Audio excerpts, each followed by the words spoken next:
Everybody, welcome to biophilic Bhavnapuri. So दोस्तों, आज हम स्टार्ट कर रहे हैं क्लास 10 का चैप्टर नंबर 6 जिसका नाम है लाइफ प्रोसेसेस। तो सबसे पहले जो आपका टाइटल है लाइफ प्रोसेसेस, इसका मतलब क्या है ना।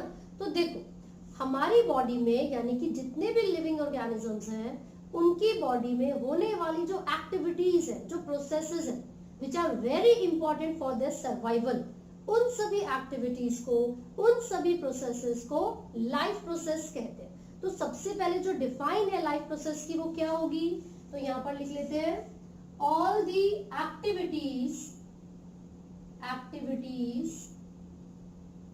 और processes which are required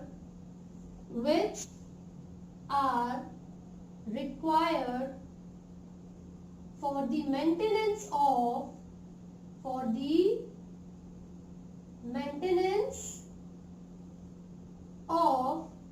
the living organisms या फिर लिविंग बॉडी।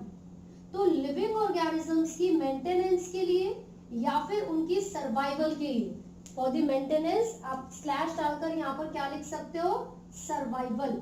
ठीक है।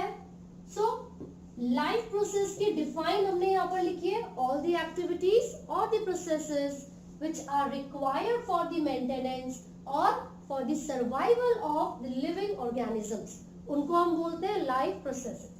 सी, जब हम नॉर्मल एग्जांपल्स की बात करते हैं तो आपने अपने सराउंडिंग में देखा होगा कि जो डॉग्स है वो बार्क कर रहे हैं, या फिर जो काऊ, बफेलो, बाकी जो कैटल होते हैं, गाय भैंस, वो चबाती है अपने चारा को, यानी कि कट को च्यू करती है। ठीक है। लिविंग जो ऑर्गेनिजम्स है या ह्यूमन बीइंग की स्पेसिफिकली मैं बात करूं, वो वॉक करते हुए, रन करते हुए आपको दिख सकते हैं। तो आप उनको देखकर ये बोलते हो कि ये जो ऑर्गेनिजम्स है, काऊ, डॉग, ह्यूमन, सब लिविंग है। तो हमें कैसे पता चला that these organisms are living? एक सॉर्ट ऑफ मूवमेंट को ऑब्जर्व किया हमने। जैसे डॉग बार्क कर रहा था तो हमने उसकी साउंड के बेसिस पर बोला कि वो लिविंग है। काउ च्यू कर रही थी, चबा रही थी, तो हमने बोला वो लिविंग है। या जो ह्यूमन है वो रन कर रहा था या वॉक कर रहा था, राइट। लेकिन फिर प्लांट्स की जब हम बात करेंगे, हम तो बोलते हैं कि प्लांट्स भी लिविंग है, लेकिन क्या वो एक जगह से दूसरी जगह तक मूव करते हुए आपको दिख रहे? नो। फिर भी आप ये बोल रहे हो कि वो लिविंग है। तो हो सकता है कि मूवमेंट बहुत ही छोटी छोटी हो या ऐसी छोटी मूवमेंट्स हो, इनविजिबल मूवमेंट हो, जो कि हम ऑब्जर्व नहीं कर पा रहे हैं, राइट। तो इसका मतलब ये नहीं है कि सिर्फ मूवमेंट के बेसिस पर हम ये बोले कि जो लिविंग ऑर्गेनिजम्स हैं उनको हम आइडेंटिफाई कर सकते हैं। ठीक है। क्योंकि प्लांट्स को जब आप ऑब्जर्व करोगे तो कुछ समय के बाद ही आपको नजर आएगा कि वो मूव कर रहे हैं, लेकिन वो एक जगह से दूसरी जगह नहीं, वो अपनी हाइट में इंक्रीज कर रहे हैं, उनकी जो लंबाई है वो बढ़ रही है। या फिर आप ऑब्जर्व कर सकते हो, जनरली जो लीव्स होती हैं प्लांट की, वो कैसी होती हैं? ग्रीन लीव्स है ना। बट ड्यूरिंग द टाइम, जैसे ही समय ज्यादा होता रहता है, तो वो जो लीव्स होती हैं they turn into yellow colour. तो उसका मतलब क्या है कि उस ट्री में या फिर उस प्लांट में एजिंग हो रही है। अब वो जो प्लांट है वो ग्रो कर रहा है या फिर वो ओल्ड होता जा रहा है।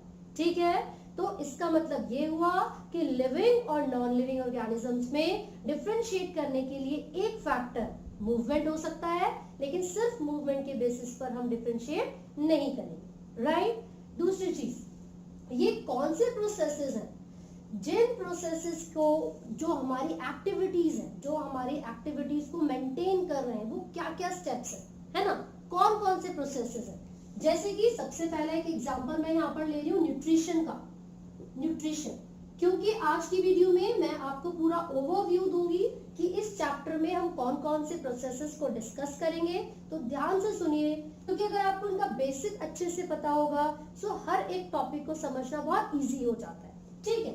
अब ये न्यूट्रिशन है क्या? सी, न्यूट्रिशन एक मोड है, एक तरीका है by which we can intake the food. Nutrition क्या है? एक ऐसा तरीका है जिससे हम अपने फूड को इनटेक करते हैं। न्यूट्रिशन को दो कैटेगरीज में डिवाइड किया हुआ है, autotrophic mode of nutrition, heterotrophic mode of nutrition. तो सबसे पहले इसकी डिफाइन की मैं बात करूंगी। So I will write it is the mode of intake of food. भाई फूड को इनटेक करने उसको हम न्यूट्रिशन बोलेंगे, राइट। नाउ क्या आप बता सकते हो कि फूड को इंटेक करने की जरूरत ही क्या है? Why do we need food? भाई एनर्जी चाहिए हमको, तो ये जो फूड है ये बहुत ही रिच सोर्स ऑफ एनर्जी होता है। तो यहाँ पर मैं ब्रैकेट में आपकी कन्वीनियंस के लिए लिख रही हूँ, फूड को हमने क्यों इंटेक किया है? So that we can obtain energy from it, ताकि हम उससे एनर्जी ले सकें। और इस एनर्जी का करेंगे क्या? भाई आपको अपनी एक्टिविटीज को परफॉर्म करने के लिए एनर्जी नहीं चाहिए? चाहिए ना, इसीलिए फूड को इंटेक करना बहुत जरूरी होता है, ठीक है। अब इसके जो दो कैटेगरीज मैं आपको बता रही हूँ, वो है ऑटोट्रॉपिक मोड ऑफ न्यूट्रिशन, और दूसरा होता है heterotrophic mode of nutrition. I will not discuss these two in detail right now, लेकिन जो मैं आगे की वीडियोस अपलोड करूंगी उसमें मैं बहुत अच्छे से डिटेल में इन टॉपिक्स को डिस्कस करूंगी, राइट। बेसिक मैं आपको समझा रही हूँ। ऑटोट्रॉपिक मोड ऑफ न्यूट्रिशन का मतलब क्या होगा? वो ऑर्गेनिजम्स जो कि अपना खाना खुद बनाते हैं, है ना। तो इसका मैं एग्जांपल आपको दे रही हूँ, ग्रीन प्लांट्स, क्योंकि ग्रीन प्लांट्स के पास क्लोरोफिल पिगमेंट होती है, वो अपना खाना खुद से बनाते हैं। ऑटोट्रॉपिक में भी आप कुछ कैटेगरीज पढ़ोगे जब हम डिटेल में आपको समझाएंगे। हेट्रोट्रॉपिक का मतलब है वो ऑर्गेनिजम्स जो अपने फूड के लिए दूसरों के ऊपर डिपेंड करेंगे। इसमें आप पैथोजेंस का यानी कि बैक्टीरिया वगैरह का एग्जांपल ले सकते हो। इवन हम लोग यानी कि जो ह्यूमंस हैं वो भी क्या होते हैं? हेट्रोट्रॉपिक होंगे, ठीक है। तो लाइफ प्रोसेसेस में सबसे पहला प्रोसेस क्या होगा? न्यूट्रिशन। नाउ सेकंड जो हम एक्टिविटी या सेकंड जो प्रोसेस यहाँ पर पढ़ेंगे वो क्या हो सकता है न्यूट्रिशन के अलावा? It could be respiration. चलिए भाई, मैं अभी आपको बता रही थी कि मूवमेंट क्या है ना। लिविंग ऑर्गेनिजम्स को आइडेंटिफाई करने का एक बहुत ही अच्छा तरीका है मूवमेंट। तो अगर हम सो रहे हैं, इफ वी आर अस्लीप, क्या सोते समय हम लोग लिविंग नहीं रहेंगे? रहेंगे ना, लेकिन मूवमेंट तो हो नहीं रही है, एक जगह से दूसरी जगह तो नहीं जा रहे हैं। लेकिन बहुत सारी ऐसी एक्टिविटीज है जो हमारी बॉडी के अंदर चल रही है, साथ ही साथ हम सांस भी तो ले रहे हैं, हम ब्रीदिंग कर रहे हैं। ब्रीदिंग एक टर्म होती है जिसको हम कहते हैं सांस लेना। उसका क्या मतलब होगा? उसका मतलब होता है intake of oxygen and release of CO2। हम अपने एटमॉस्फेयर में से ऑक्सीजन गैस को इनटेक करते हैं नोज के थ्रू, राइट। लेकिन जो हमारी बॉडी के अंदर बाय प्रोडक्ट बना था CO2 जो एक्स्ट्रा में प्रेजेंट है, उसको क्या करेंगे? हमें उसकी जरूरत नहीं है, हम उसको रिलीज कर देते हैं। तो वो प्रोसेस होता है ब्रीदिंग। तो इसमें हो गया एक्सचेंज ऑफ गैसेस। लेकिन अगर मैं आपको बताऊं बेसिकली क्या होता है, रेस्पिरेशन जो टर्म है कई बार उसको ब्रीदिंग के साथ ही यूज किया जाता है। Both this terms are interchangeably use, है ना। तो रेस्पिरेशन एक ऐसा तरीका है जिससे हम ऑब्टेन कर सकते हैं एनर्जी को। टू ऑब्टेन एनर्जी कैसे? ये जो फूड हमने इनटेक किया था, इस प्रोसेस में रेस्पिरेशन में ब्रेकडाउन ऑफ फूड होगा। ब्रेकडाउन ऑफ फूड किस चीज के लिए? यहाँ पर लिखा हुआ है टू ऑब्टेन एनर्जी। क्लियर हो गया? तो न्यूट्रिशन का मतलब है फूड को इनटेक करना, और रेस्पिरेशन का मतलब है कि जो फूड हमने इनटेक किया है उसका ब्रेकडाउन होना। मैं इक्वेशन आपको समझा रही हूँ। जनरली जो फूड हम इनटेक करते हैं उसको हम ग्लूकोज से रिप्रेजेंट करेंगे। This is the formula of glucose, ठीक है। अब ये ग्लूकोज हमारी बॉडी में जाकर ब्रेक डाउन होगा। वो ऑक्सीजन की प्रेजेंस में भी हो सकता है या फिर ऑक्सीजन की एब्सेंस में।